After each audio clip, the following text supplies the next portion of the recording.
নমস্কার বন্ধুরা, এবারে বুদ্ধ পূর্ণিমা বৈশাখের পরিবর্তে পালিত হচ্ছে জ্যৈষ্ঠ মাসে।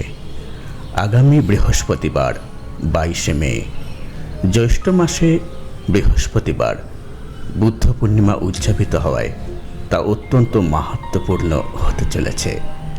এই দিন কি করলে আপনার দৈন্যদশা দূর হয়ে সংসারে সচ্ছলতা ফিরে আসবে, চলুন জেনে নেওয়া যাক।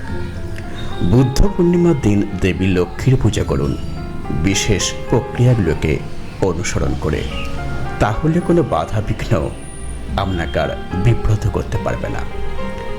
দেবী লক্ষ্মীকে দূর্বা, হলুদ ও লাল ফুল, লাল পদ্ম এবং 5টি অক্ষত পান নিবেদন করুন। দেবী লক্ষ্মীর পাদপদ্মে রাখুন একটি পানের উপর সুপারি এবং আতপ চাল। একটি পাত্রে সম্পূর্ণ ভর্তি করে চাল রেখে তার উপর একটি 1 টাকার কয়েন রাখুন এবং কয়েনটিকে সিঁদুর দিয়ে স্বস্তিক চিহ্ন এঁকে দিন। একটি লক্ষ্মীর ঘট স্থাপন করুন। মাটির বা পিতলের বা তামার ঘট সম্পূর্ণভাবে জল ভর্তি করুন এবং তাতে আম্র শাখা দিন। আম্র শাখার প্রতিটি পাতায় সিঁদুরের টিপ দেবেন।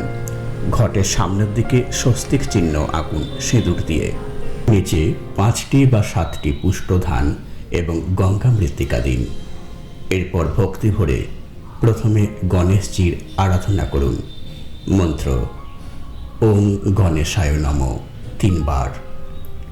এরপর দেবী লক্ষ্মীর আবাহনী গীত। এসো মাতো লক্ষ্মী দেবী ঐশ্বর্যদায়িনী, ত্রিলোক পূজিতা মাগো বিষ্ণুর ঘরণী। এসো মাতো হরিপ্রিয়ে চঞ্চলা কমলা, দয়াময়ী জগৎ মাতা ভগত বৎসলা। এসো মাতো সুমঙ্গলা ক্ষীরদ সম্ভবে, সর্ববিঘ্ন বিনাশিনী সুখদা কেশবে। এসো মাতো ক্ষেমঙ্করী মাধব মোহিনী, গোবিন্দ বল্লভা দেবী জগৎ পালিনী। এসো বিষ্ণু মনোরমে ভগত কারণ, ডাকি দেবী পদ্মালয়ে আমি অভাজন। কতকাল রবে আর মর্ত পরিহরি, কৃপা করো এ আসনে অধিষ্ঠান করি। গণেশ বা অন্যান্য দেবগণের বন্দনা। প্রণাম চরণে ওহে দেব গজানন, এক দন্ত লম্বোদর শিবানী নন্দন। শিব সহ পঞ্চদেব চরণে নমিয়া, ইন্দ্র আদি দিকপালে প্রণত হইয়া। বন্দিনু চরণে তব দেব জনার্দন, লক্ষ্মী সহ করদেব আসন গ্রহণ। প্রণাম করবেন লক্ষ্মীর উদ্দেশ্যে। বিশ্বরূপের ভার্যা তুমি, তুমি পদ্মধারিণী। মঙ্গল প্রাণ তুমি মাগো, তুমি পদ্মবাসিনী। সর্ব দুঃখ হতে রক্ষা করো এই মোর প্রার্থনা। প্রণাম করি তোমায়, নেই অন্য কোনো কামনা।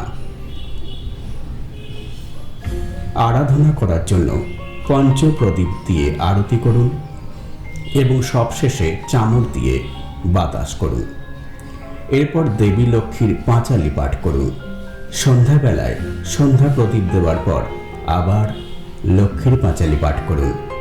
সবশেষে কি করবেন, চাল ভর্তি যে পাত্রটি যার উপর 1 টাকার কয়েন রাখা ছিল, সেটিকে যেখানে আমরা প্রতিষ্ঠিত লক্ষ্মী দেবী আছেন সেখানে রেখে দিন এবং নিজের মনস্কামনা জানান। বাড়িতে যাদের ধানের গোলা আছে সেখানেও এটি রেখে দিতে পারেন। এই দিন অবশ্যই নিরামিষ ভোজন করবেন। ধন্যবাদ।